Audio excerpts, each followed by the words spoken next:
Assalamualaikum warahmatullahi wabarakatuh. Perkenalkan kami dari tim A1 yang beranggotakan saya sendiri Gusti Zalia, Arafi Alfa, Hafia Azahra, Dwinta Herliana Patricia, Yunita Eka Fitrianti, dan Putu Ananta Yoga Manik.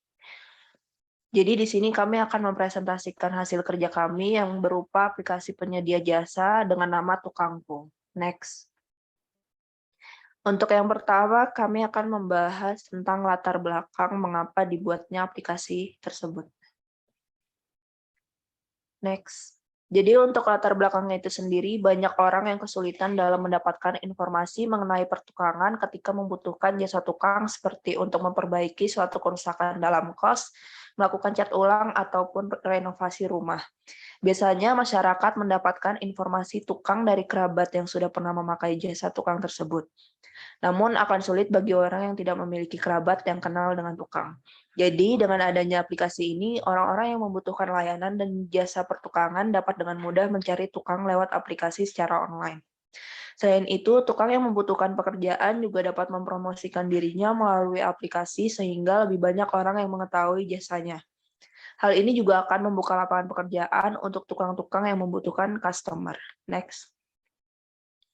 Untuk data customer research, jadi berdasarkan dari data yang didapatkan, 4 dari 10 orang mengalami kesulitan dalam mencari tukang, sedangkan sisanya merasa mudah karena orang tua atau kerabat terdekat telah memiliki kenalan tukang langganan. Namun lebih dari 60% responden yang merantau keluar kota untuk kuliah merasa akan memiliki kesusahan dalam mencari tukang karena tidak memiliki kenalan di kota tersebut. Next. Selanjutnya yaitu deskripsi produk. Aplikasi Tukangku merupakan aplikasi untuk mencari jasa tukang di berbagai kota di Indonesia. Aplikasi ini dapat mempertemukan orang yang membutuhkan jasa dan layanan pertukangan dengan tukang yang menyediakan jasa tersebut. Pengguna juga dapat melihat dan memberikan review terkait kinerja tukang. Potensi para pengguna adalah masyarakat Indonesia pada range umur 18 sampai 45 tahun yang membutuhkan jasa tukang, khususnya mahasiswa atau orang yang tidak memiliki informasi terkait tukang. Selain itu, aplikasi ini juga akan membantu tukang yang membutuhkan pekerjaan sehingga mereka dapat mempromosikan dirinya melalui aplikasi ini. Selanjutnya yaitu analisis kompetitor. Apa sih yang membedakan Tukangku dengan kompetitor di luar sana? Di Tukangku ini terdapat survei terlebih dahulu yang dilakukan oleh tukang, sedangkan di aplikasi lain tidak ada. Kemudian di Tukangku terdapat transparansi biaya, sedangkan di aplikasi lain tidak ada. Kemudian di Tukangku dan aplikasi lain sama-sama terdapat monitoring pekerjaan tukang. Dan terakhir, di aplikasi Tukangku memberikan value bagi tukang, sedangkan di aplikasi lain hanya memberikan keuntungan dari sisi pengguna saja, tapi tidak ada dari sisi tukangnya.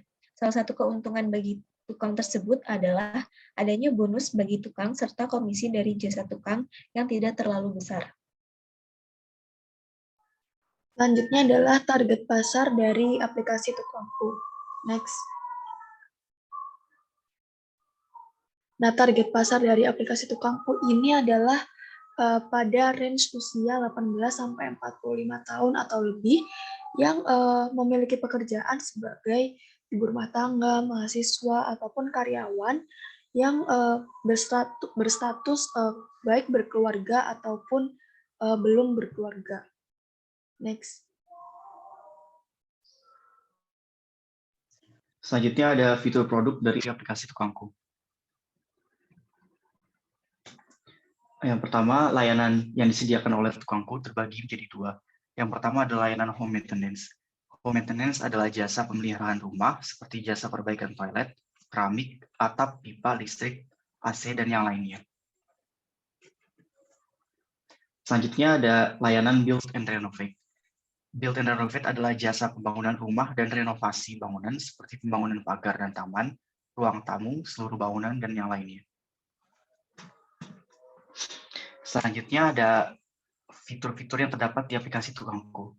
Yang pertama ada fitur Nearby Searches, yaitu adalah fitur yang membantu pengguna mencari penyedia jasa yang terdekat dengan lokasi yang ditetapkan oleh pengguna. Yang kedua ada fitur Search by kategori, di mana pengguna dapat memilih salah satu atau lebih kategori jasa yang dibutuhkan. Selanjutnya ada fitur in-app progress tracking, di mana pengguna dapat melihat progres dari pengerjaan tukang lewat aplikasi. Selanjutnya ada fitur custom order time, di mana pengguna bisa memilih dan menentukan waktu pengerjaan jasa.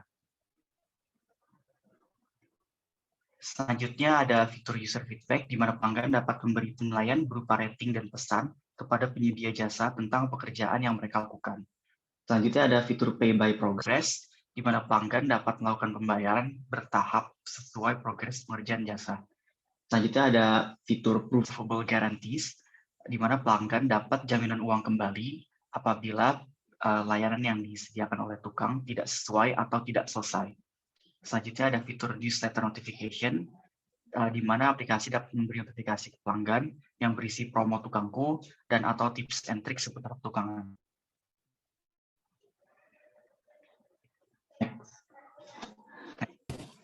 Selanjutnya adalah nilai tambah produk. Next. Jadi nilai tambah dari aplikasi tukangku yang pertama adalah kemudahan bagi pengguna untuk mendapatkan jasa tukang sesuai budget.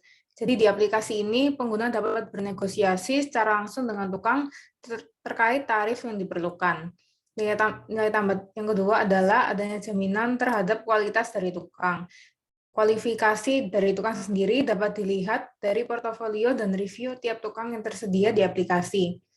Dan nilai tambah yang ketiga adalah terdapat metode pembayaran yang beragam seperti transfer bank, ATM, QRIS, dan e-wallet.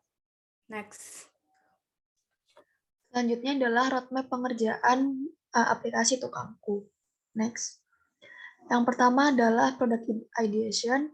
Di product ideation ini kegiatan yang dilakukan adalah yang pertama membentuk tim, lalu mengumpulkan ide dari masing-masing anggota, lalu memilih satu ide mana yang akan dipilih, lalu juga melakukan market review dan membentuk problem solution fit canvas. Tahap kedua adalah customer research. Nah, di customer research ini kita membuat roadmap, lalu juga melakukan interview calon pengguna, lalu membuat user persona, empathy map, dan melakukan analisis kompetitor serta membuat matriksnya. Lalu untuk tahap ketiga, product design, di sini kita menentukan functional requirement dari aplikasi tukangku, lalu juga membuat use case diagram, menentukan list of features, membuat user flow, storyboard, wireframe, dan prototype, dan menghasilkan sebuah MVP atau minimum viable product. Lalu tahap selanjutnya adalah product implementation.